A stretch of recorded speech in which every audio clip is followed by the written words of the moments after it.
Selamat pagi. Salam dan bahagia Bapak Ibu hebat.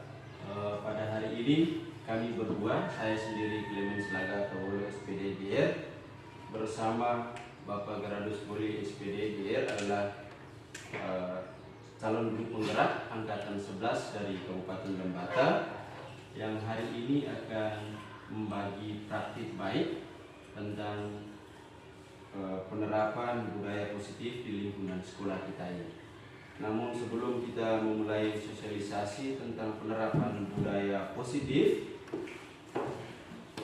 kita mendengar sambutan awal dari Bapak Kepala Sekolah. Kepada Bapak waktu dan kesempatan diberikan. Baik, terima kasih atas kesempatan yang diberikan. Yang saya hormati Ibu Domi dari SPD DR selaku Wakil Kepala Sekolah, Bapak dan Ibu guru hebat, singkatnya kita semua yang hadir kepada ruangan ini yang saya hormati.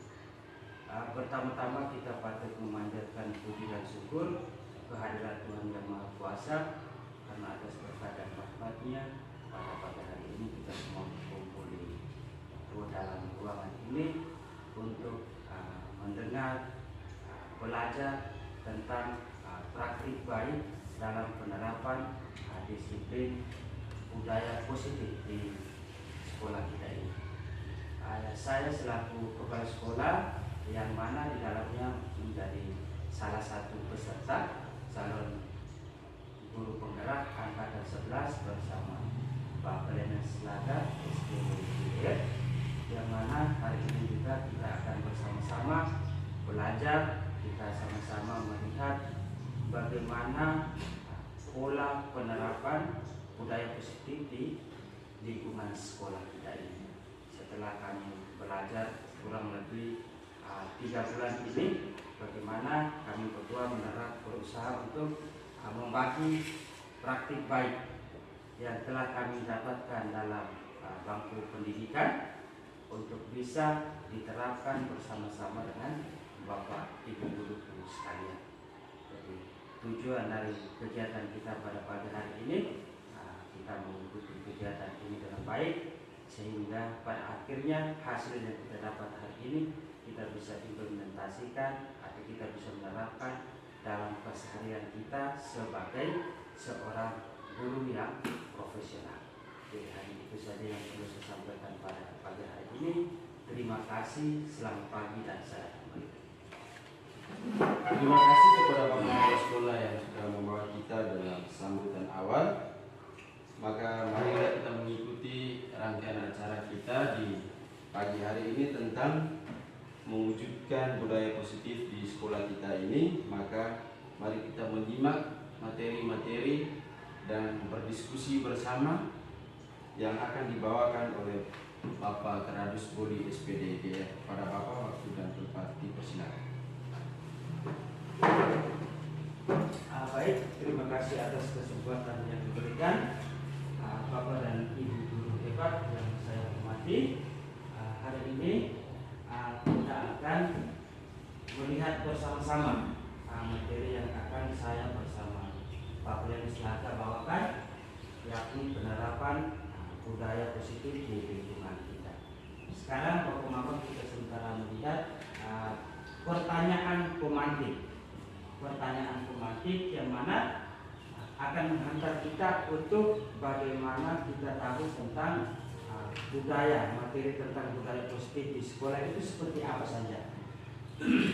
Yang pertama, apa pentingnya menciptakan suasana positif di lingkungan sekolah?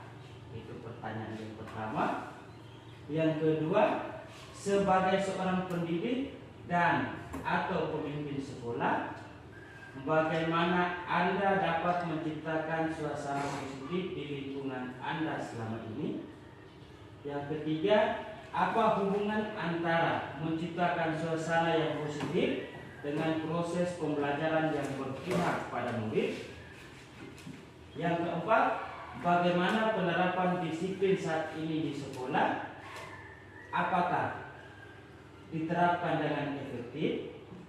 Bila belum, apa yang masih perlu diperbaiki atau dikembangkan. Ini adalah beberapa pertanyaan pemantik yang untuk menghantar kita dalam materi kita pada budaya positif pada hari ini. Oke, lanjut. Ya.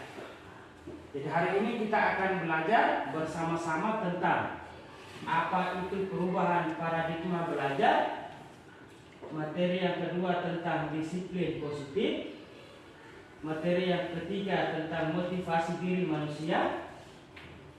Yang keempat, kebutuhan manusia. Yang kelima, posisi kontrol guru. Yang keenam, keyakinan kelas.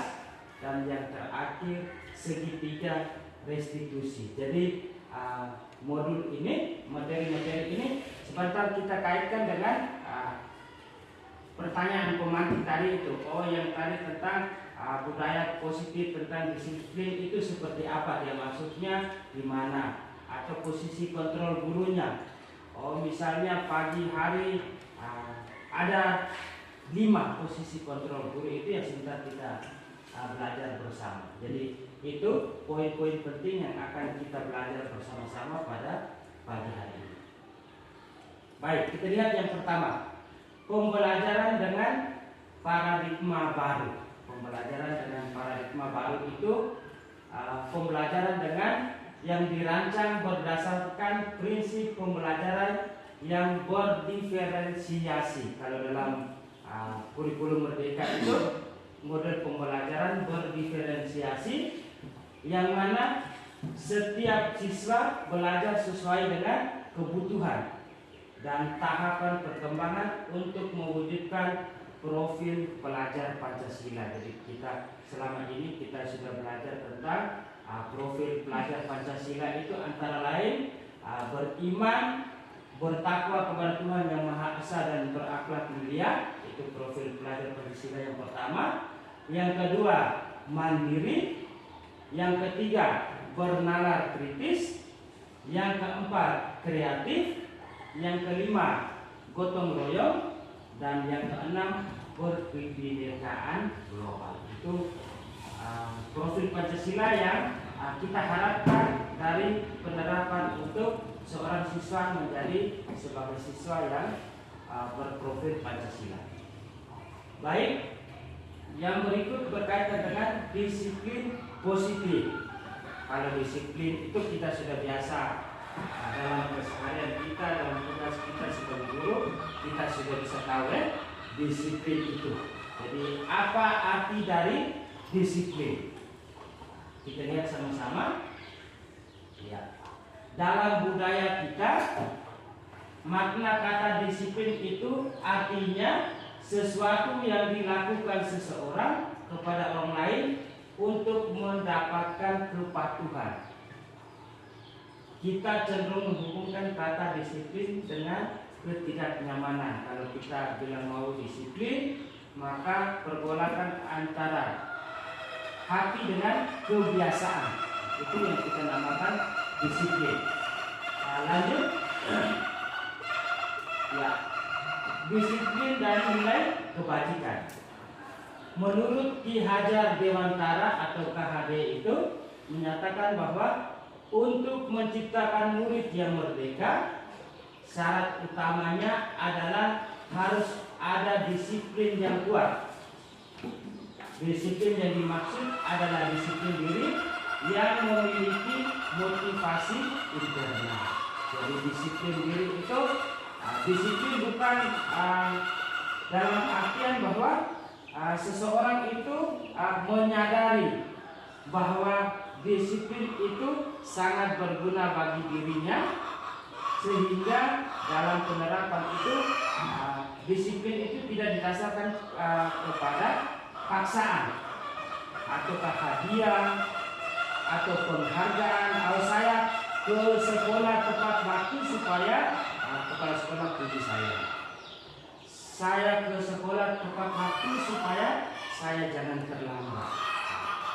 Yang mana disiplin itu menuntut kita untuk lebih menyadari diri kita sebagai seorang pribadi yang tahu diri dan tahu menghargai diri kita, jadi tanpa paksaan dari orang lain, yang dinamakan adanya motivasi internal.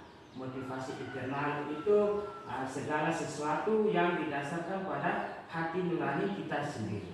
Jadi itu menurut Ki Hajar Dewantara lagi, sejalan dengan pandangan Dian Gosen dalam bukunya Restructuring School Discipline 2021, dia menyatakan bahwa arti dari kata disiplin berasal dari bahasa Latin disciplina, yang artinya belajar.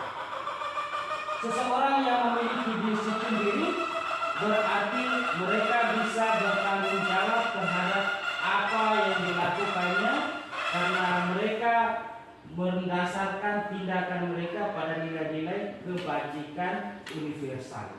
Nilai-nilai kebajikan universal itu misalnya gotong royong, saling menghargai, saling menghormati, toleransi, dan lain sebagainya.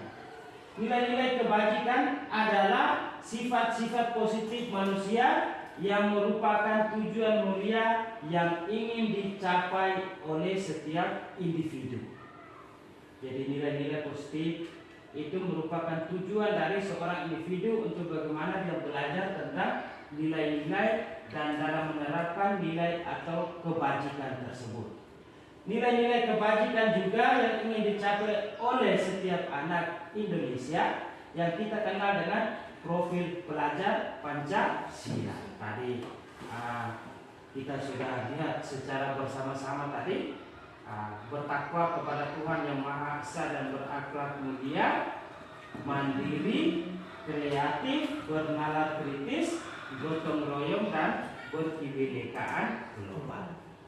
Baik, kita masuk pada motivasi diri atau perilaku manusia. Sekarang kita lihat pertanyaannya. Mengapa ketika siswa salah, malas, susah diatur, dan sudah diberikan hukuman, tapi berbuat itu masih saja dilakukan berulang kali, tidak berubah? Kira-kira menurut Bapak Ibu bagaimana? Jadi pertanyaannya, mengapa ketika siswa itu salah, dia malas, dia susah untuk diatur, dan sudah diberikan hukuman berulang kali. Tetapi perbuatan itu masih saja dia lakukan secara berulang kali. Misalnya, siapa bisa antara benar dan salah itu tidak ada ya? Jadi jawab saja menurut Bapak Ibu guru sekalian, kira-kira alasannya apa? Sudah terlambat terus, sudah kasih sanksi, sudah kasih hukuman, tapi tetap saja. Ya, Ibu Miri? Itu mungkin dari rumahnya, dari orang tuanya.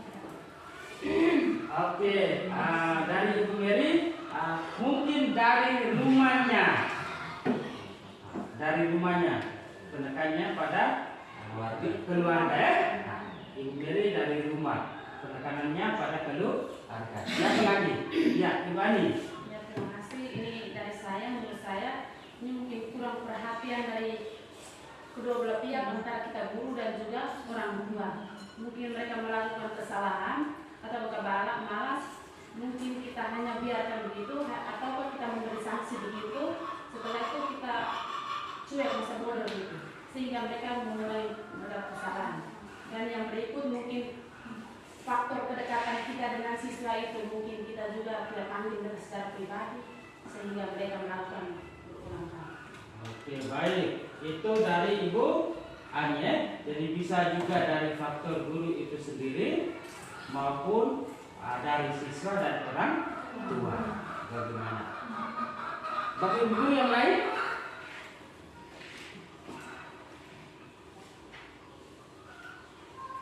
Bisa ya? Jadi mengapa kita ketika siswa salah, malas, sudah diatur dan sudah diberi hukuman, tapi perbuatan itu masih saja dilakukan berulang kali atau tidak berubah. Itu maksudnya bahwa kita sudah belajar tadi tentang motivasi diri. Kita belajar tadi tentang motivasi diri, di mana kesadaran itu, kalau namanya motivasi itu, kesadaran itu harus tumbuh dari diri sendiri, dari kita punya diri sendiri. Sehingga misalnya tadi pertanyaannya itu, meskipun kita sudah paksa, kita sudah kasih sanksi, kita suruh mereka lari keliling lapangan, kasih mereka sapu halaman, kasih mereka bersihkan kamar WC, tetapi itu sanksi-sanksi yang kita berikan itu tidak menetap pada mereka, karena kalau saya datang terlambat maka pasti saya kerja di kamar WC. Motivasi mereka itu, kalau saya datang terlambat paling pukul suruh bila sesapu di bawah pohon beringin itu. Jadi lebih kepada takutnya kepada sanksi atau aturan yang ada di sekolah, tanpa melihat, tanpa menyadari kesadaran dari mereka itu sendiri. Oh, saya pergi sekolah awal supaya kesana saya bisa sapu halaman, sapu tugas pikir juga saya bisa kerjakan dengan baik, supaya pada saat kami masuk untuk belajar. Kalau itu motivasi internalnya, itu yang kita sebut seperti tadi, sudah malas, susah diatur, diberikan hukuman tetapi tidak diindahkan oleh siswa yang bersangkutan, maka itu dikarenakan faktor dari motivasi internal, motivasi dari diri anak itu sendiri. Oke, baik. Ini menurut pendapat para ahli. Dian Gosen dalam bukunya Restructuring School Discipline menyatakan ada 3 motivasi perilaku manusia.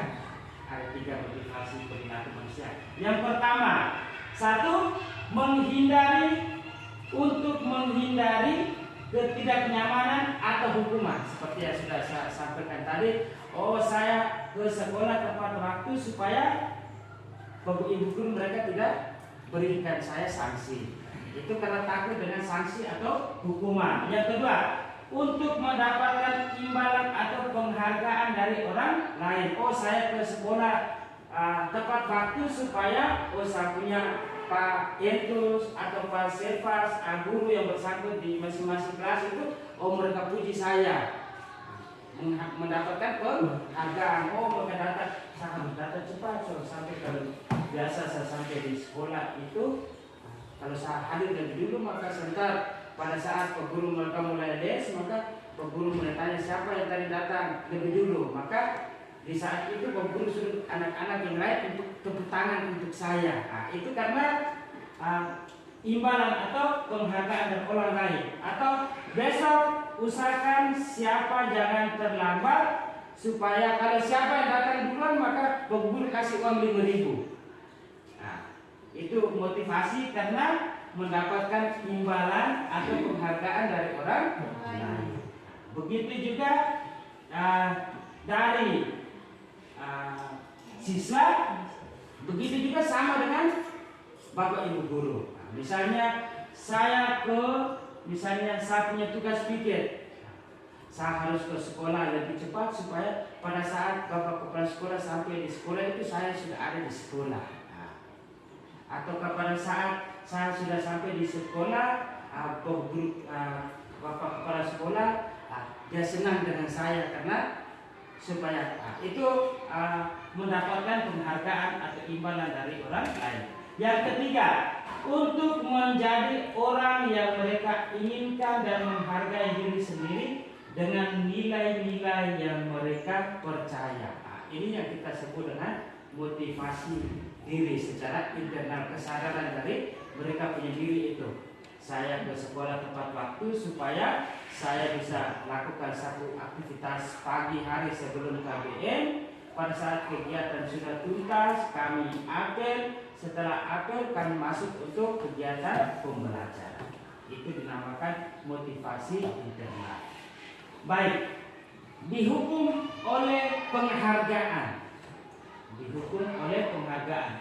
Penghargaan itu sifatnya jangka pendek dan seseorang akan bergantung pada penghargaan dan kehilangan motivasi intrinsik. Jadi segala sesuatu yang dia lakukan itu karena ada penghargaan tadi itu.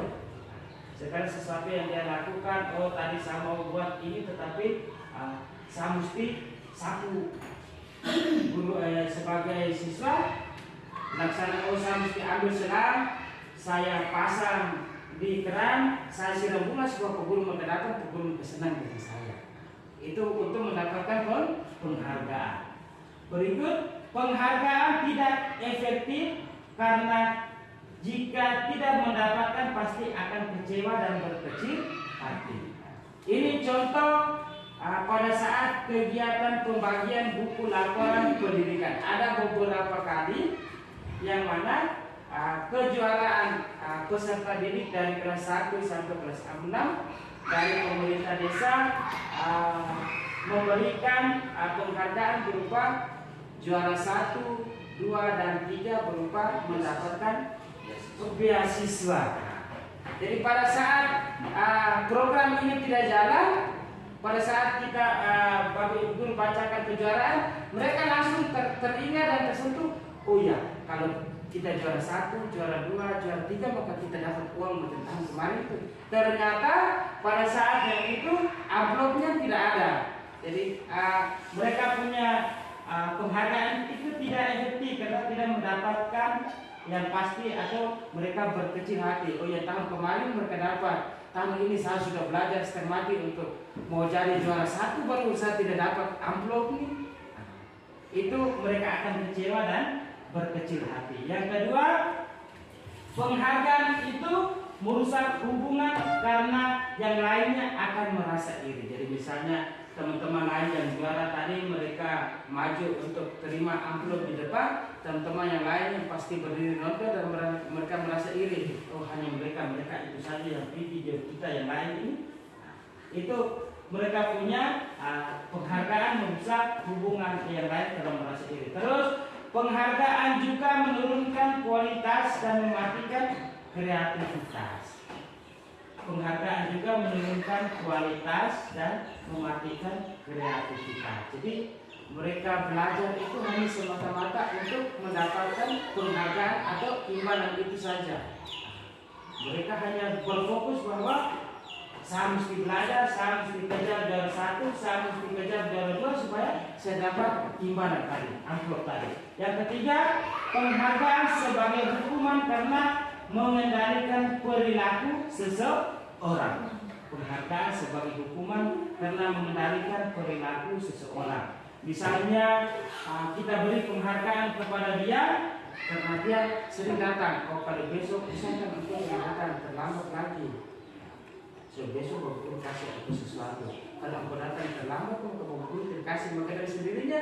Oh iya, kemarin Pak Guru sudah janji saya, hari ini saya tidak boleh terlambat, saya harus masuk lebih dulu, maka Pak Guru pasti kasih saya uang kah, Pak Guru puji saya kah. Jadi itu mematikan, mengendalikan perilaku seseorang. Oke. Yang berikut lagi masih berkaitan dengan motivasi. Motivasi itu karena hukuman tanpa kesepakatan membuat siswa takut. Jika tidak taat aturan, mereka melakukan perintah bukan dari hati tapi karena takut. Jika bersalah maka saya akan dihukum. Jadi prinsipnya kalau dia lakukan sesuatu tanpa dari kesadaran dia punya dirinya. Jadi kalau dia terlambat maka dia pasti sudah tahu dia punya konsekuensi. Kalau saya terlambat maka pasti besok penghukum maka hukum saya, maka siksa saya dan lain sebagainya. Begitupun motivasi karena penghargaan. Penghargaan juga sama. Mereka akan melakukan karena ingin dipuji atau ingin dilihat guru atau ingin dapat hadiah. Jadi itu tadi untuk ingin dipuji, dapat hadiah, itu merupakan motivasi eksternal, motivasi yang didasarkan oleh dari pihak luar, ya bukan dari dalam dirinya. Jadi motivasi eksternal. Jadi sekali sesuatu yang dilakukan itu karena dia punya prinsip bahwa untuk saya dapatkan imbalan, saya dapatkan penghargaan, bukan. Jadi dia maksudnya dalam motivasi eksternal. Yang berikut, motivasi yang memunculkan disiplin positif adalah motivasi untuk menjadi orang yang diinginkan dan menghargai diri sendiri dengan nilai-nilai yang diyakini. Nah, motivasi intrinsik ini yang kita sebut dengan motivasi diri tadi itu. Dia sendiri menyadari bahwa segala sesuatu yang dilakukan itu berdampak atau berguna untuk dirinya sendiri tanpa dia repot bilang, kok guru mau puji saya kah, tidakkah, kok guru mau kasih saya uang kah, tidakkah. Prinsipnya dia bahwa dia lakukan itu untuk dia menghargai dia punya dirinya. Jadi itu masuk dalam motivasi intrinsik. Baik, berikut hukuman. Hukuman merupakan identitas gagal, sedangkan konsekuensi dan restitusi merupakan identitas sukses. Hukuman bersifat tidak terencana atau tiba-tiba dan satu arah. Jadi hukuman merupakan identitas gagal, sedangkan konsekuensi dan restitusi merupakan identitas sukses. Maksudnya begini, hukuman itu lebih banyak dilakukan. Hukuman itu kaitan dengan peraturan. Maka kalau peraturan sekolah, maka paling kita bapak ibu guru sendiri yang tulis dia punya peraturannya. Setelah itu kita tempel, setelah itu kita omong ke anak murid, aturan sekolah itu seperti ini. Hari Senin berpakaian lengkap. Di lingkungan sekolah wajib semua harus berbahasa Indonesia. Kan kita sendiri, kita berguru sendiri. Sedangkan konsekuensi dan restitusi, konsekuensi itu sesuatu yang dia buat atau dia langgar karena apa yang sudah dia langgar tadi itu, sesuatu yang dia dapatkan, segala sesuatu yang dia dapatkan sebagai konsekuensi dari apa yang dia langgar tadi. Jadi misalnya dia datang terlambat, maka dia sudah tahu dia punya konsekuensinya. Oh, aturan di sekolah itu kalau datang terlambat maka guru maka suruh saya buat apa. Dia sudah tahu.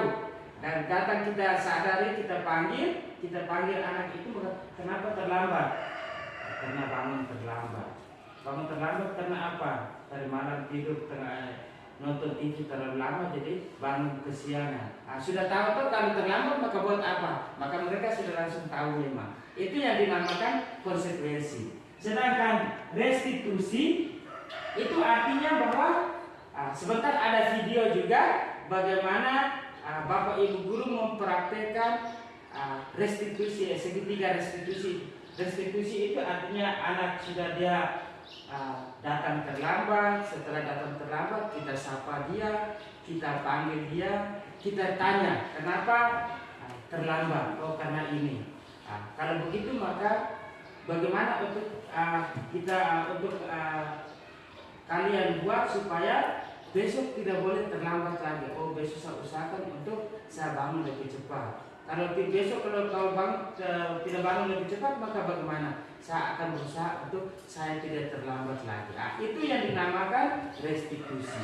Jadi disiplin dalam bentuk konsekuensi sudah terencana atau sudah dibahas, disepakati dan disetujui oleh murid dan guru. Sedangkan restitusi adalah proses menciptakan kondisi bagi murid untuk memperbaiki kesalahan mereka sehingga mereka bisa kembali kepada kelompok mereka dengan karakter yang lebih kuat. Jadi tadi saya sudah jelaskan tadi bahwa setelah kita panggil, solusinya kita tanya kembali kepada mereka. Bukan dari guru tetapi fokusnya kesadaran diri dari siswa bahwa dia harus nonton, ada videonya juga kita nonton sama-sama. Berikut lagi, restitusi juga adalah proses kolaboratif yang mengajarkan murid untuk mencari solusi untuk masalah. Jadi kita tanya dia kenapa dia terlambat. Setelah tanya dia terlambat, alasan kenapa dia terlambat. Alasan itu, setelah itu kita mencari solusi. Kalau begitu solusi juga dari siswa yang bersangkutan itu. Kalau datang terlambat hari ini maka supaya jangan datang terlambat, maka kira-kira janji dengan Pak Guru apa? Atau bagaimana supaya besok tidak boleh terlambat lagi. Jadi dia sendiri mencari solusi atau jalan keluarnya. Yang berikut lagi, restitusi membantu murid menjadi lebih memiliki tujuan. Jadi pola pendekatan yang budaya positif di sekolah itu berkaitan dengan proses pembelajaran guru penggerak itu ditekankan lebih pada segitiga restitusi. Jadi segitiga restitusi materi ini nanti dibawakan oleh Pak Kelenes. Jadi yang berikut lagi, melalui restitusi guru akan menanggapi dengan cara yang memungkinkan murid untuk membuat evaluasi internal untuk memperbaiki kesalahan mereka dan mendapatkan kembali harga dirinya. Jadi kita sudah panggil dia, sudah tanya dia apa sebab dia terlambat, setelah itu dia sendiri cari solusinya tanpa kita membentak atau mengupdate dia langsung tahu bahwa menyadari bahwa oh iya, sebab guru mereka jalan ini maka mesti dari dalam satunya diri untuk mereka bisa dengan sendirinya dan menyadari oh ternyata yang saya buat ini salah, yang saya buat ini tidak tepat. Jadi itu untuk memperbaiki kesalahannya. Berikut lagi, restitusi bukan untuk menebus kesalahan, namun untuk belajar dari kesalahan. Jadi beda dengan konsekuensi. Kalau konsekuensi tadi kalau dia buat salah maka dia sudah tahu dia punya akibatnya. Dia sudah tahu kalau saya langgar ini maka pasti berguru menghukum saya. Tetapi restitusi dia lebih menekankan pada belajar dari kesalahan. Oh hari ini saya buat salah, kita tanya dia maka besok dia tidak akan buat salah lagi.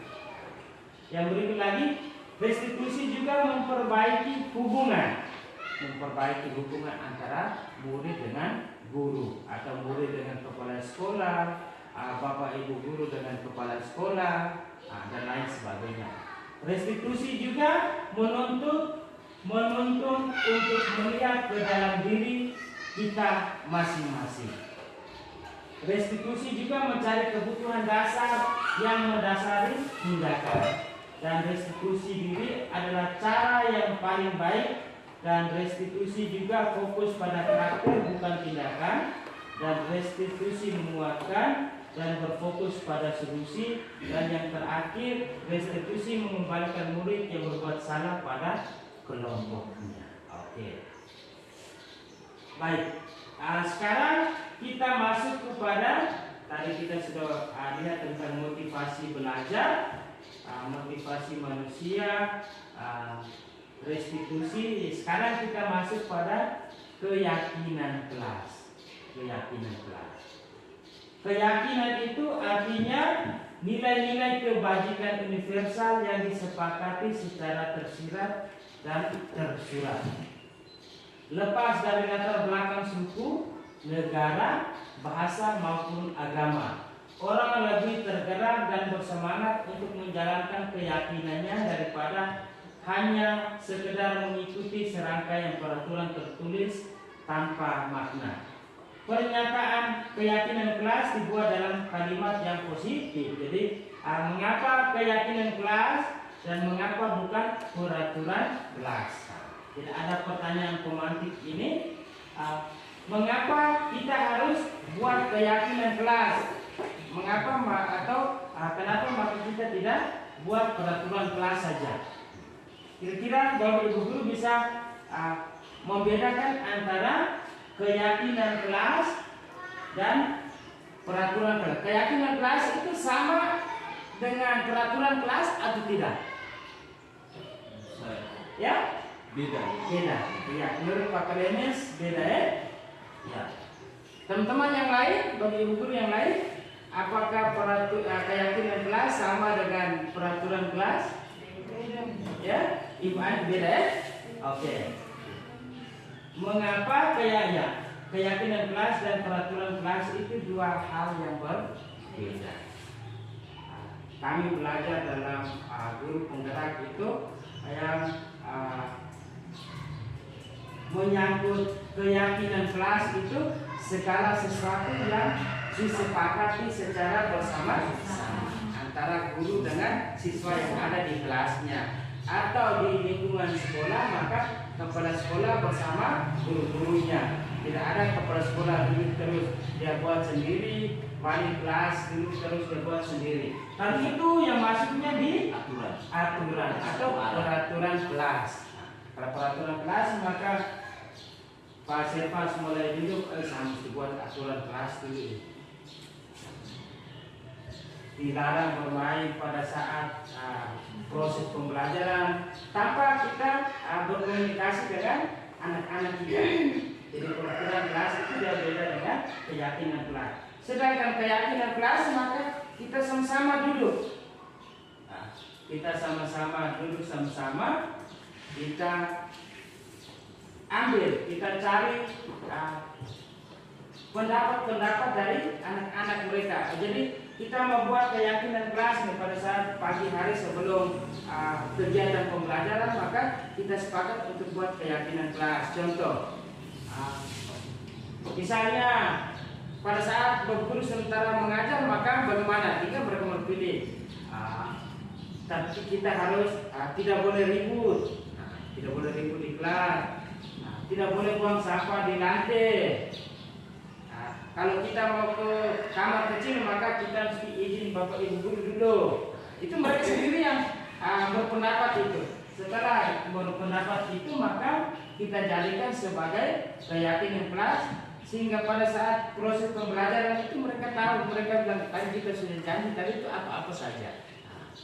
Beda dengan aturan yang kaku yang kita bapak ibu guru kita buat. Itu kita wajibkan kepada mereka. Dan keyakinan kelas itu lebih kepada kalimat-kalimat yang positif. Dari macam dilarang, terpaksa, kata-kata yang sifatnya negatif itu tidak dipakai. Jadi misalnya contoh salah, dilarang membuat sampah sembarangan.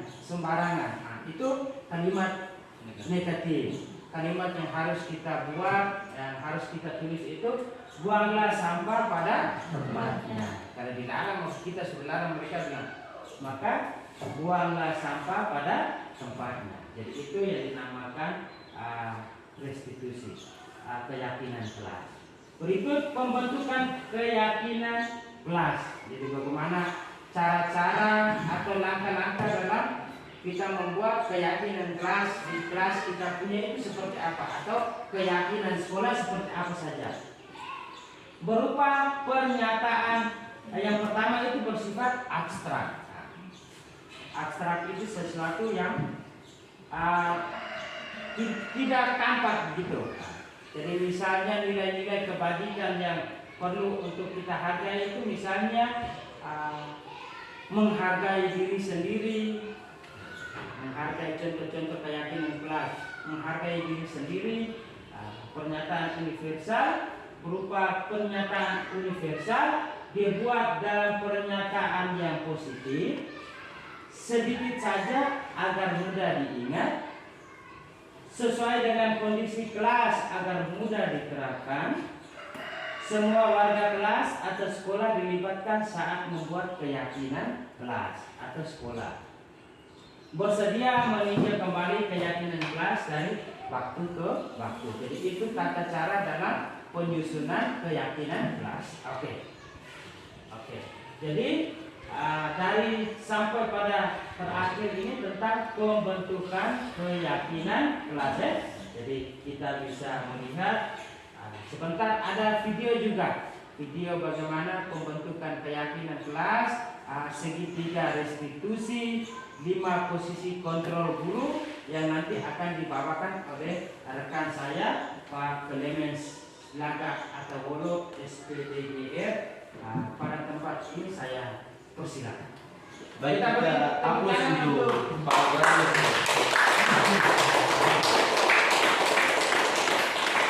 Baik, luar biasa pemaparan materi tentang budaya positif yang disampaikan oleh rekan saya Pak Garus, yang sampai pada pembentukan keyakinan kelas.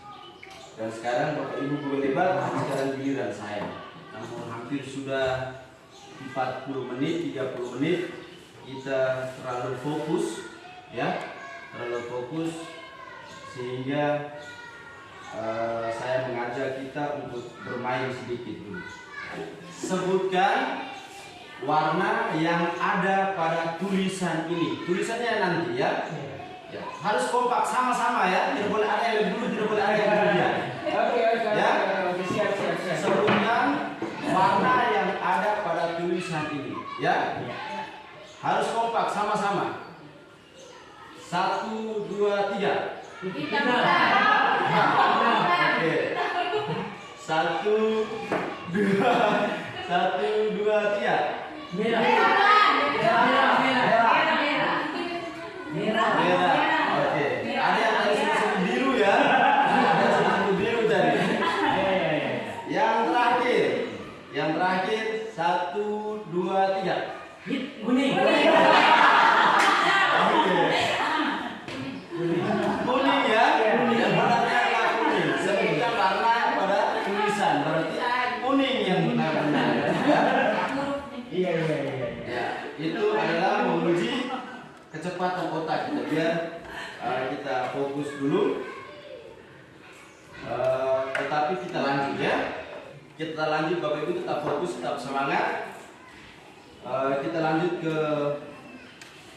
materi yang berikut bersama saya. Tidak lain tidak bukan, Bapak Ibu sudah benar. Kita lanjut ke kebutuhan dasar manusia. Ya, di situ sudah disebutkan ada 5 kebutuhan dasar manusia. Namun saya tanya ke Bapak Ibu guru dulu, kira-kira 5 itu apa saja? 5 kebutuhan dasar manusia. 1, apa saja? Hidup. Berkembang biak. Tidak apa-apa. Tidak ada salah. Sandang pangan. Papan. Mengungkap kebutuhan dasar. Berpendapat. Apa lagi? Sebanyak banyaknya, tapi nanti kita saring 5. Tapi yang menurut Bapak Ibu, kebutuhan dasar manusia itu apa saja? Kasih sayang. Oke, selalu ingat ya, kasih sayang ya. Perlu kasih sayang. Ya. Apa lagi? Sudah? Kesenangan, kebebasan. Apa lagi?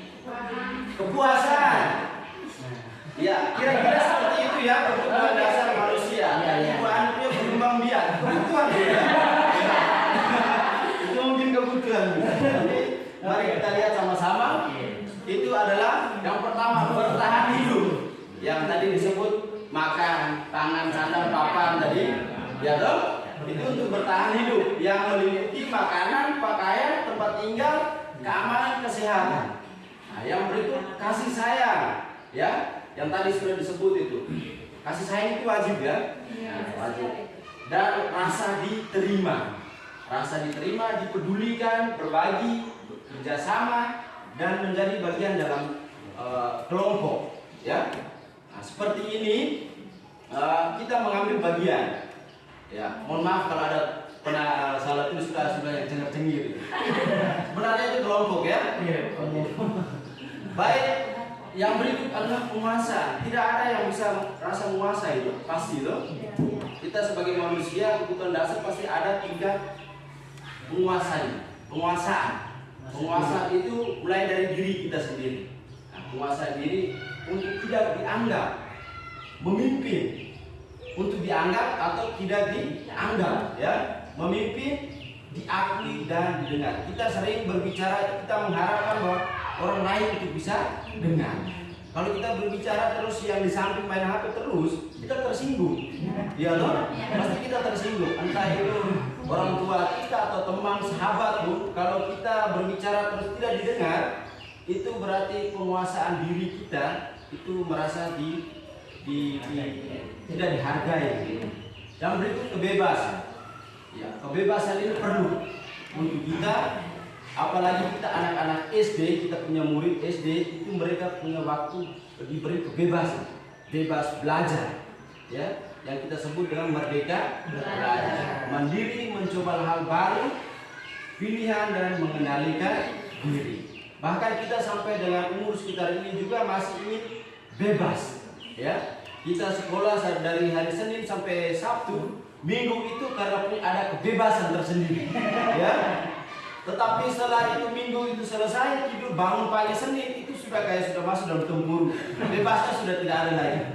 Yang berikut sudah bebas berarti punya kesenangan. Dalam kebebasan itu pasti kita ada kesenangan. Bermain, tertawa, humor dan sebagainya. Kalau memang kesenangan tidak ada tertawa, itu kesenangan atau tidak? Tidak loh. Ya. Kalau tidak punya kesenangan terus tiba-tiba tertawa, itu juga bukan kesenangan, ya.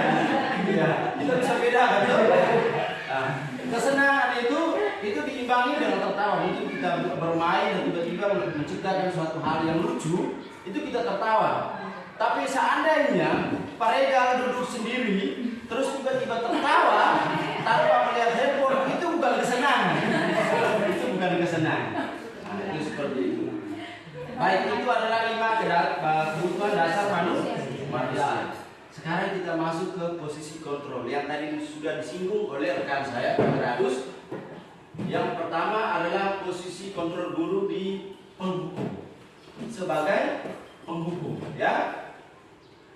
Dalam posisi ini biasanya berbicara nada tinggi. Kita pasti semua, ya. Pasti semua. Ibu Ani pernah tidak berbicara ke anak murid dengan nada tinggi? Pernah, ya? Iya, pernah. Kami yang laki-laki siap pernah, apalagi nanti ibu-ibu, ya. Suaranya mungkin melebihi itu. Ya. Baik, yang berikut hukuman berupa fisik, ya loh. Kadang-kadang itu kita masih sedikit-sedikit cubit, ya. Itu sebagai penghukum, ya. Namun apa yang terjadi jika kita melakukan itu? Ada dampak. Murid akan memberontak, bahkan menyimpan dendam, ya loh. Ya. Hari ini kita pukul anak A, besoknya dia tidak akan terasa nyaman dengan kita. Pasti ada punya dendam di hatinya walaupun anak-anak. Ya. Dia akan tidak fokus lagi mendengar pelajaran kita. Dia akan dendam anak-anak. Yang berikut membuat merasa bersalah. Posisi kita sebagai guru dalam membuat merasa bersalah. Dalam posisi ini suara cenderung halus, sedih, tapi menyalahkan murid nadanya. Dampaknya murid merasa bersalah. Kita walaupun suaranya sudah turun, tapi tetap menyalahkan murid. Sehingga mereka gagal dan tidak mampu membahagiakan orang lain. Karena mereka sudah salah nih. Mereka tidak akan bahagia dengan dirinya sendiri. Selain itu juga akan murid merasa direndahkan. Ya. Yang berikut posisi sebagai teman. Ya. Teman ini wajib. Sebagai kita guru, posisi teman ini kita wajib. Ya, ramah dan senang bersenda gurau. Ada yang istilahnya bahasa Inggris saya kurang tahu, tapi istilahnya anak-anak itu harus disentuh. Ada apa namanya? Istilahnya apa? Physical touch, ya. Itu harus disentuh ini. Nah, mereka harus kita rangkul, kita sentuh, kita elus-elus kepalanya. Itu baru mereka paham, mereka rasa nyaman. Tapi kalau kita berbicara saja tanpa sentuhan, itu mereka tidak rasa nyaman. Apalagi anak-anak TK sampai SD itu perlu sentuhan itu. Dampaknya murid akan tergantung pada guru tersebut, tidak berpikir untuk dirinya sendiri. Ada dampak yang negatif juga. Murid berperilaku baik hanya pada guru tertentu saja. Jadi yang tadi untuk sentuh-sentuh itu, dia suka itu saja. Ya, contohnya saya sentuh-sentuh anak-anak seperti itu. Giliran Ibu Domi masuk, karena Ibu Domi tidak menyentuh mereka dalam hal ini sebagai sentuhan, itu mereka tidak akan rasa nyaman. Jadi mereka cuma beberapa guru yang bisa mereka rasa nyaman, guru-guru lain tidak. Seperti itu. Yang berikut pemantau atau monitoring. Ya, pemantau bersuara datar, formal, Guru mengarahkan murid berdasarkan peraturan dan konsekuensi. Murid tetap dibuat tidak nyaman. Itu posisi kontrol guru. Sudah bisa paham Bapak Ibu ya? Baik, kita lanjut. Yang terakhir adalah manajer. Ya. Manajer ini suaranya netral, artinya tidak emosi dan tidak terlalu ramah dan tidak bernada tinggi. Guru akan dengan tulus mengajukan pertanyaan-pertanyaan bermakna agar murid membuka pikiran. Guru membimbing murid memecahkan masalah sendiri. Dampaknya, murid memiliki sikap disiplin positif, percaya diri, dan bertanggung jawab.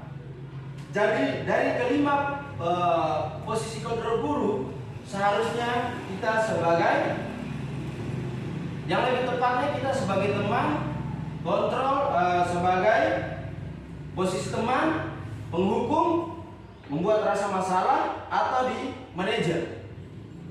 Kita sebagai guru terhadap siswa ini sebagai manajer, karena dampaknya itu sangat luar biasa untuk siswa ya.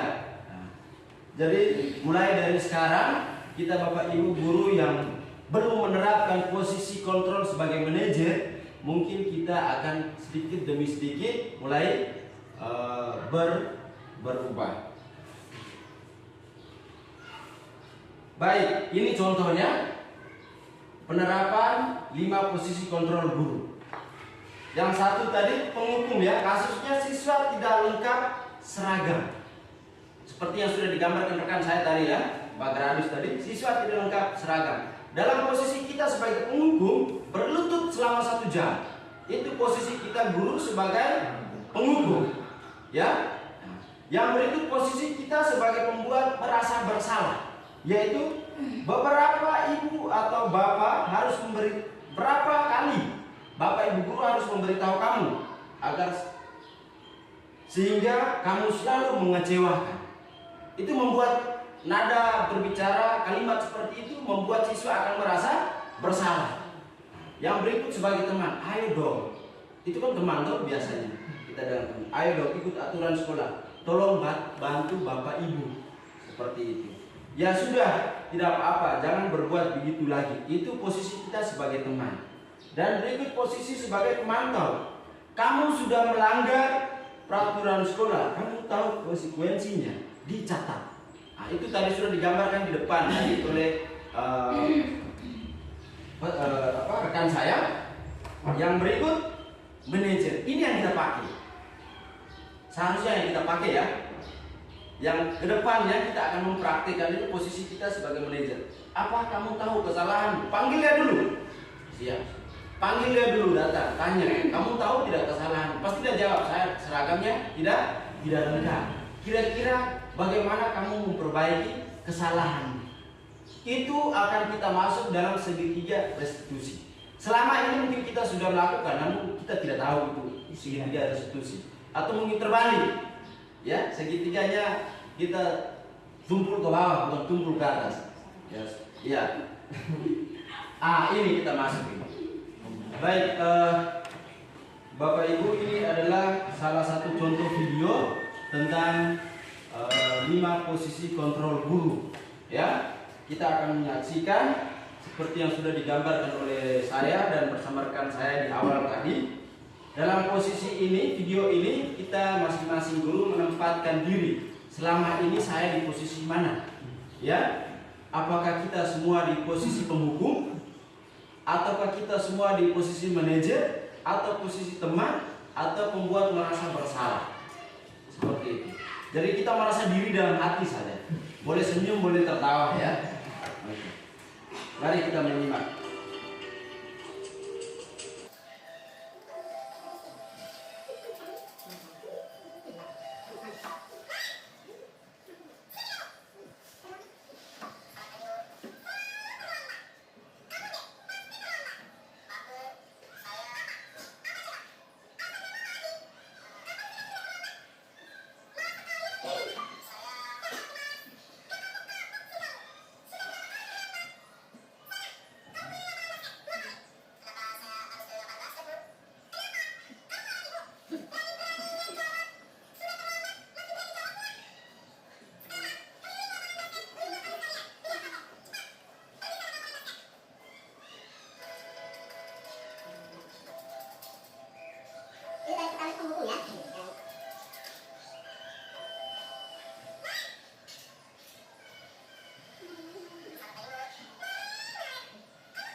Baik, itu adalah contoh kasus ya, contoh kasus yang mungkin kita alami dan namun kasusnya kita mungkin berbeda. Nah, tetapi dari kasus itu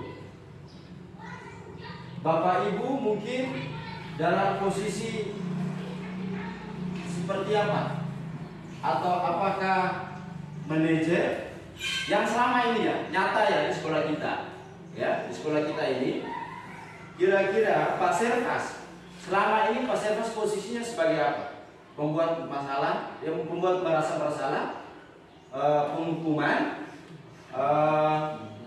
manajer, dan pemantau atau monitor. Dari kasus tadi, kira-kira Pak Servas posisi selama ini yang Pak Servas alami posisinya sebagai apa?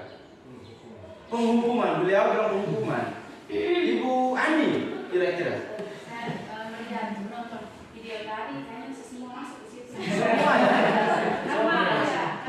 Saya tidak pendiri masuk ke pendiri, tetapi kadang saya jadi manajer itu ada. Ada teman juga. Teman itu ada semuanya. Semuanya. Ibu Ibu Ani ini 5 semua uang masuk karena tidak punya pendirian.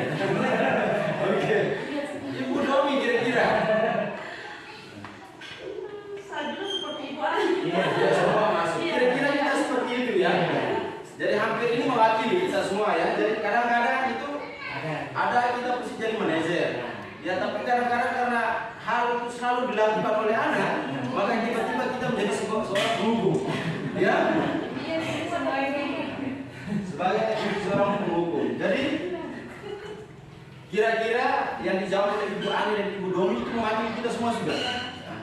Jadi mungkin Pak Servas mungkin penghukum, tetapi tiba-tiba ada rasa ibanya, ada rasa dampak negatif yang dia rasakan, dia akan merubah. Kemarin saya marah-marah, akhirnya dia tidak nyaman dengan saya. Coba saya kembali ke sebagai teman, rangkul. Setelah teman, anak itu bergantung saja pada dia. Akhirnya sudah ambil jarak dan menjadi posisi manajer. Supaya anak itu bisa disiplin sendiri, memotivasi dirinya sendiri untuk menyelesaikan masalah. Baik, kita masuk ke restitusi segitiga restitusi. Hal ini kita sudah lakukan di sekolah. Saya yakin kita semua sudah melakukan di sekolah. Tetapi kadang-kadang kita melakukan yang terbalik. Seperti kasus tadi. Kasus tadi yang masuk dalam segitiga restitusi adalah posisi manajer. Ya. Dia tanya dulu. Mulai dari menstabilkan identitas. Ya. Sebelum saya kasih kasus ini dulu. Sebelum saya jelaskan, saya kasih kasus ini dulu. Ya. Kasus pada saat jam pelajaran pertama, murid sedang mengerjakan tugas kelompok, tetapi satu murid bernama Gisel asik makan di kelas.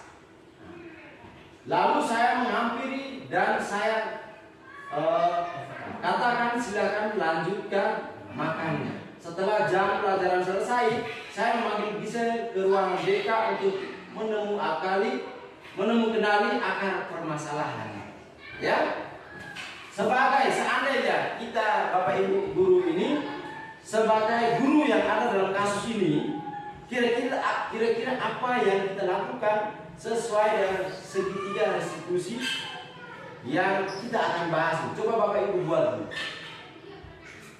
Selama ini bukan kita mengacu kepada segitiga restitusi, tapi selama ini yang Bapak Ibu guru buat menemukan masalah seperti ini. Itu Bapak Ibu buat seperti apa? Ya. Coba Pak Ibu dulu. Kira-kira seperti apa Ibu menemukan akar permasalahan atau cara penyelesaian Ibu terhadap Gisel ini dalam kasusnya? Kalau menurut versi saya, Iya, versi Ibu Ani ya. Oke. Memanggil anak itu, setelah itu bertanya dia, Bertanya. atau tidak? Terus dia katakan bahwa dalam jam akhirnya saya lanjutkan dia makan dulu. Setelah itu saya panggil dia, beri peringatan bahwa lain kali tidak buat seperti itu lagi. Oke, Ibu Ani punya seperti itu. Ya, ada yang lain mungkin? Ada yang lain? Ibu Ani punya, dia bilang dia tanya dulu kenapa tadi makan di kelas. Mungkin tadi pagi makan atau tidak. Nah, kalau Mas Eva punya? Saya punya mungkin baru-baru juga terjadi. Ya, coba. Ada kasus seperti itu ya? Oke. Bisa nyata itu. Itu pas istirahat masuk kan mereka semua makan pupuk dengan es itu. Nah, pas masuk mereka langsung sampai ada es jatuh Sembunyi. Nah, saya langsung sampaikan ke mereka, oke tidak apa-apa makan lanjut sambil dengarkan pembelajaran dari Pak yang Pak ajarkan. Jadi mereka dengan senang, dengan santainya mengikuti sambil makan pelan-pelan seperti begitu. Setelah pas habis, saya langsung sampaikan ke mereka bahwa ingat ini pertama kali dan terakhir kali. Jangan sampai mulai masuk dan ketemu langsung seperti ini. Mereka bilang, iya Pak, dan seterusnya tidak terjadi. Oke. Baik, ada yang lain? Oke, Ibu. Kalau menurut versi saya, jika melihat adik-adik atau siswa yang makan di kelas saat jam pelajaran, mungkin bisa disimpan dulu makanannya. Saat keluar jam pelajaran baru dilanjutkan makan. Karena tidak sopan juga dalam kelas sementara pelajaran, setelah guru sementara mengajar, jadi di belakang sementara makan sambil tulis. Kan pasti sambil tulis sambil makan tidak fokus. Pasti pikiran mereka tuh ke makanan. Iya. Gitu. Baik. Jadi dari 3 ini sudah mewakili kita ya. Ya. Masih ingat tentang keyakinan kelas yang tadi digambarkan oleh rekan saya tadi? Masih ya? Ya. Setelah keyakinan kelas itu sebaiknya dibuat terlebih dahulu setelah kita masuk ke sebuah tahun ajaran baru. Keyakinan kelas itu harus dibuat lebih dahulu. Sehingga kasus seperti ini anak-anak akan kembali kita sadarkan tentang keyakinan kelas yang kita buat. Seperti tadi, makan dalam kelas itu melanggar keyakinan kelas yang mana? Mungkin ada yang tahu kira-kira keyakinan kelas yang mana? Contohnya, tadi satu keyakinan kelas yang kita buat dilarang membuat sampah, tapi buanglah sampah pada tempatnya. Ya toh? Keyakinan kelas yang cocok dengan ini itu mungkin menghargai diri sendiri dan orang lain. Ya toh? Itu masuk seperti itu. Jadi kasus seperti ini kalau belum ada keyakinan kelas susah untuk kita selesaikan. Jadi awalnya kita harus bangun keyakinan kelas dulu. Ya. Peraturan kelas itu kita adopsi menjadi keyakinan kelas. Karena peraturan itu sistemnya satu arah seperti yang digambarkan tadi. Dari kita untuk siswa. Tetapi keyakinan kelas kita siswa dan untuk kita. Seperti itu. Jadi beda ya keyakinan kelas dan peraturan kelas. Kalau peraturan kelas cuma kita saja yang buat tanpa melibatkan siswa, tetapi keyakinan kelas kita sama-sama buat dan kita sepakati. Seperti itu. Bersama guru dan siswa yang ada di kelas itu. Baik, itu kasusnya. Maka yang pertama, kita harus menstabilitaskan identitas atau pelaku tadi, si Gisel tadi, ya. Mengubah identitas dari orang yang gagal karena melakukan kesalahan menjadi orang yang sukses. Anak yang sedang mencari perhatian adalah anak yang sedang mengalami kegagalan. Ya. Dan orang yang cari perhatian itu orang yang masuk dalam kegagalan, kategori gagal atau peserta anak murid kita. Anak yang sedang mencari, dia mencoba untuk memenuhi kebutuhan dasarnya namun ada benturan. Kalau kita tidak mengkritik dia, maka kita akan tetap membuatnya dalam posisi gagal. Merubah dia juga, berarti dia akan tetap posisi gagal. Kalau kita ingin membuat ia menjadi proaktif, maka kita harus meyakinkan si anak dengan cara mengatakan kalimat-kalimat seperti ini. Tidak ada manusia yang sempurna. Ya, saya juga pernah melakukan kesalahan seperti itu. Kita bisa menyelesaikan masalah ini. Setiap orang pasti pernah melakukan kesalahan. Kasus tadi, ya, kasus yang tadi kita panggil dia, dan mungkin kita bisa sebagai guru menceritakan dulu Bapak juga pernah makan di kelas, ya. Tetapi karena ada keyakinan kelas, maka guru mendapatkan teguran atau membuat kesepakatan dengan Pak Guru saya untuk tidak melakukannya lagi. Terus saya juga pernah melakukan kesalahan seperti itu. Kita bisa menyelesaikan. Jadi panggil murid itu, masalah itu meyakinkan dia bahwa kita harus bisa menyelesaikan masalah ini. Jangan membebankan dia sendiri yang cari masalah. Sama memecahkan masalah itu. Dan yang paling penting adalah setiap orang pernah pasti melakukan kesalahan. Kita semua di sini pernah salah dalam mengajar, salah dalam mendidik anak serta murid, seperti 5 posisi kontrol tadi. Nah, jadi itu semua masuk dalam menstabilitaskan identitas. Yang berikut, validasi tindakan yang salah. Setiap tindakan yang kita lakukan dengan satu tujuan, yaitu memenuhi kebutuhan dasar. Tadi ada 5, masih ingat 5 kebutuhan dasar tadi ya? Jadi kita membuat suatu tindakan harus tidak boleh keluar dari kebutuhan dasar itu. Kita harus membuat dia merasa bahwa dia dihargai, ya, dia diberi pengampunan, dia disanjung, seperti itu. Kalau kita memahami kebutuhan dasar yang apa yang mendasari sebuah tindakan, kita akan bisa menemukan cara-cara paling efektif untuk memenuhi kebutuhan tersebut. Yang berikut, kamu pasti punya alasan mengapa melakukan hal itu. Seperti yang dikatakan Ibu Ani tadi, ya toh? Kenapa kamu makan di kelas? Ya itu pasti dia punya alasan. Mungkin dari pagi dia tidak sarapan, seperti itu, sehingga dia bisa makan di kelas. Dan kalau tidak Pak, tadi pagi dia tidak sarapan, pasti ada alasan di belakang itu. Mungkin dia bangun terlambat. Ada alasan yang beruntut sehingga dia melakukan aktivitas makan di kelas itu. Yang berikut, menanyakan keyakinan. Ya, keyakinan itu yang kita buat kesepakatan tadi di kelas. Seperti itu ya. Baik, itu adalah bagian dari segitiga restitusi. Jadi pertanyaan ini sudah, jadi itu contoh-contoh pertanyaan kita ya dalam bentuk segitiga restitusi untuk menyelesaikan masalah itu. Jadi seperti itu, kita panggil Gisel ke kelas. Kenapa Gisel makan di kelas? Pertanyaan mulai dari situ. Gisel tahu kenapa dia dulu. Kita panggil dulu, dia tahu tidak kesalahannya tadi. Dia buat itu salah atau tidak? Nah, seperti itu Bapak Ibu bisa lihat di slide. Itu jenis-jenis pertanyaan yang kita lontarkan untuk menyelesaikan masalah atau kasus tadi dalam bentuk segitiga restitusi. Ya, selama ini kita sudah buat,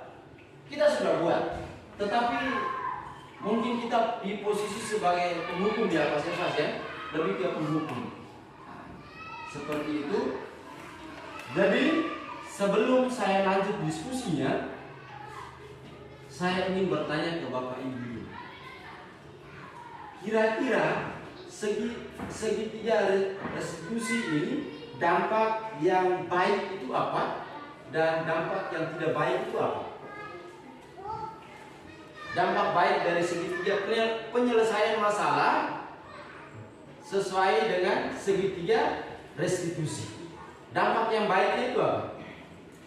Satu saja.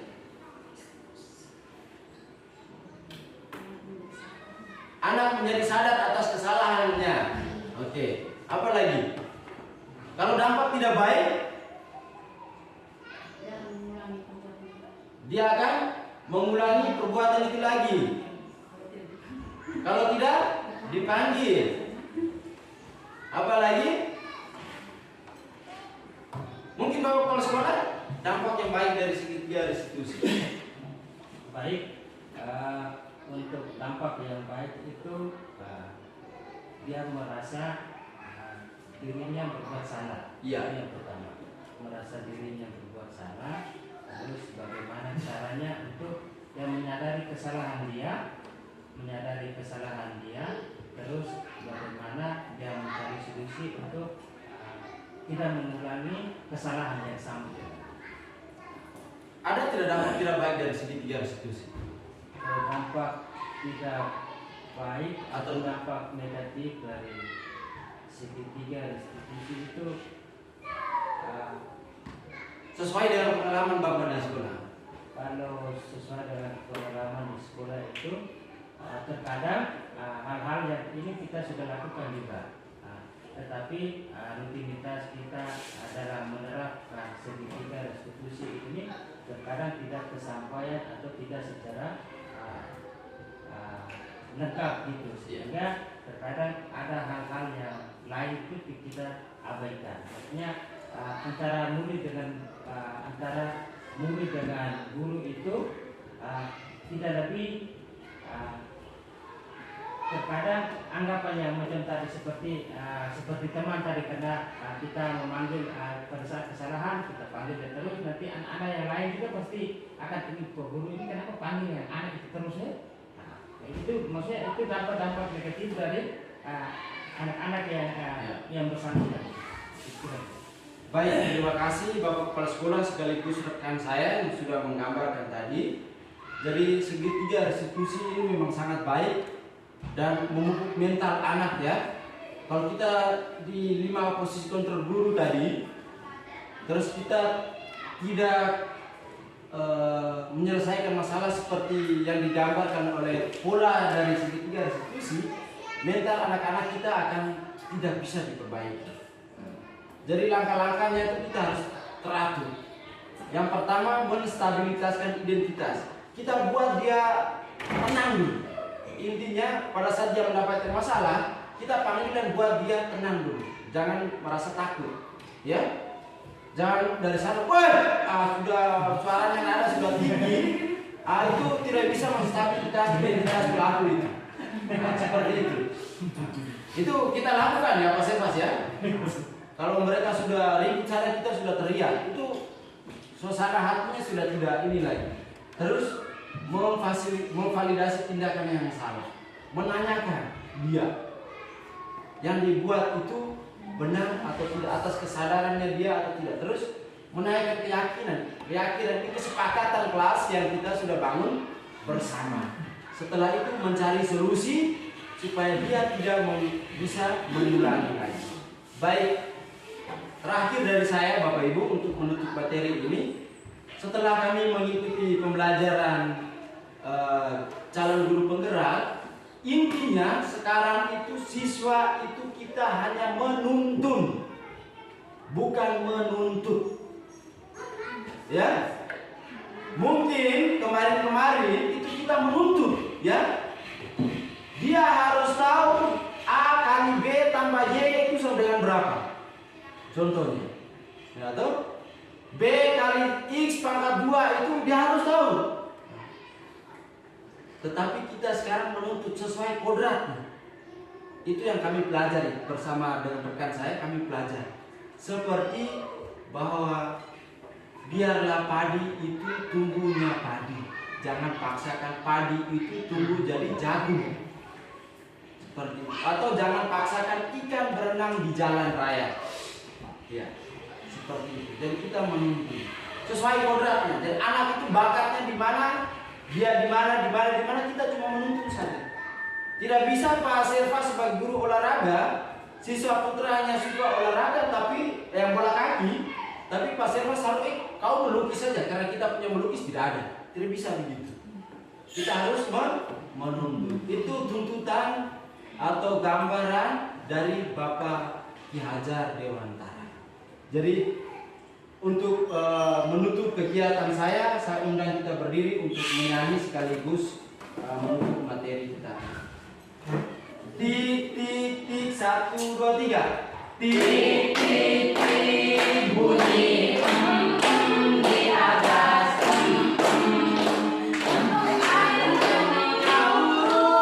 Tidak terkira. Coba tengok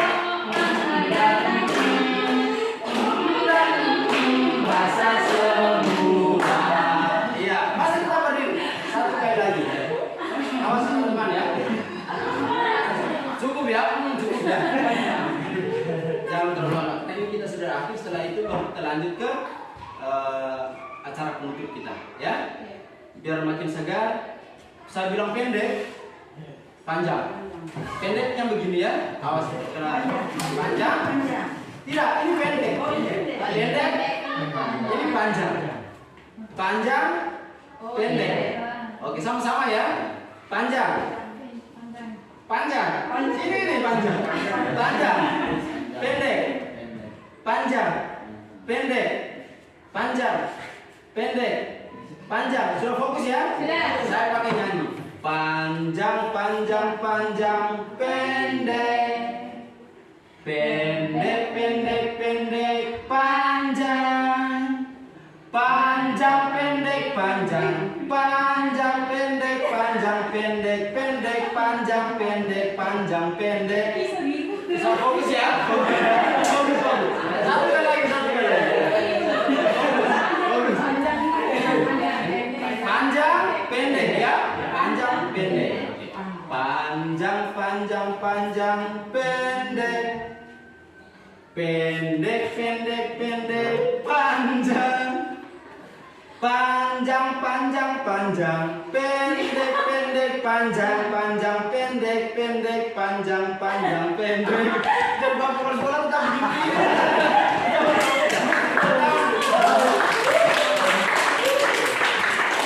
Silakan duduk kembali. Baik, Bapak Ibu sekalian yang saya hormati, itu adalah materi saya bersama rekan kami tentang penerapan budaya positif di lingkungan sekolah kita yang kami dapat selama pendidikan calon guru penggerak kurang lebih 3 bulan ini. Baik, cuma itu saja materi yang kami sampaikan. Mudah-mudahan apa yang telah kami sampaikan kita terapkan, jangan langsung ya, kita sedikit demi sedikit menyesuaikan lingkungan sekolah kita dan peserta didik kita, sehingga lingkungan sekolah kita terasa nyaman dan aman. Untuk lebih pentingnya itu untuk siswa, supaya mereka lebih nyaman dan aman pada saat mereka belajar di lingkungan sekolah. Demikian saya ucapkan mewakili rekan saya Bapak Gradus Poli SPD GR. Terima kasih atas perhatiannya. Selamat pagi untuk kita semua. Tepuk tangan untuk kita. Baik, kita kembali ke acara yang terakhir, yaitu sambutan penutup oleh Bapak Kepala Sekolah sekaligus menutup kegiatan sosialisasi pengalaman penerapan budaya positif. Kepada Bapak, waktu dan tempat diberi. Baik, terima kasih atas kesempatan yang diberikan.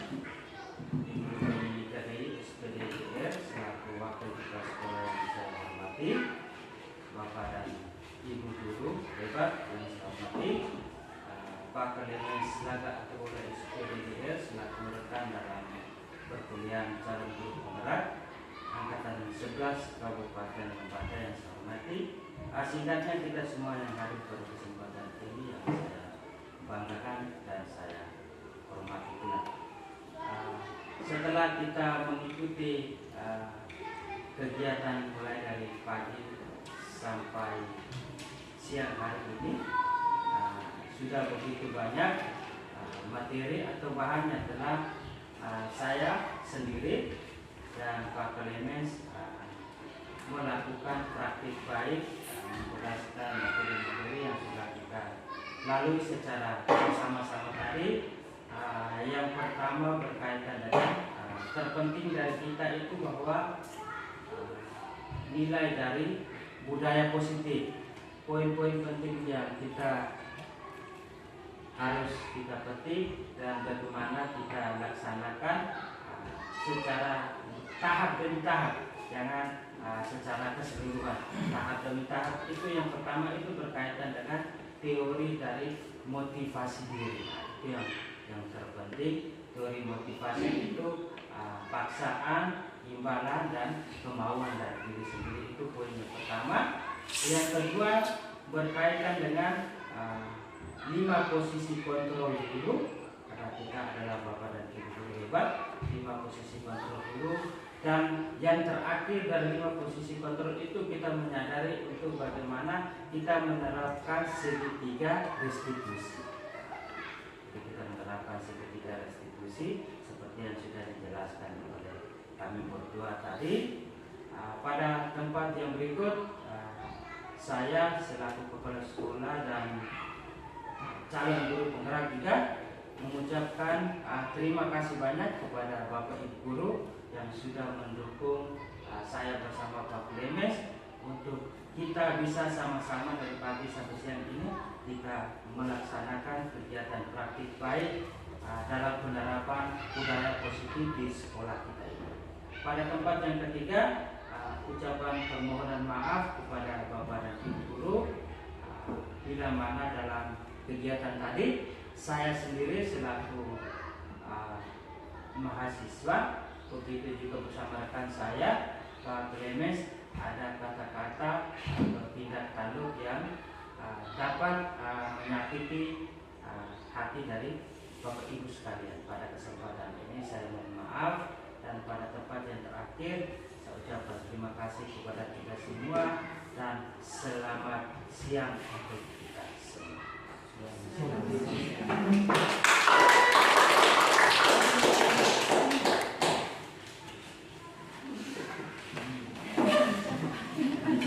Pendek. Iya, sampai jam 10 Bu Imi. Terima kasih. Terima kasih.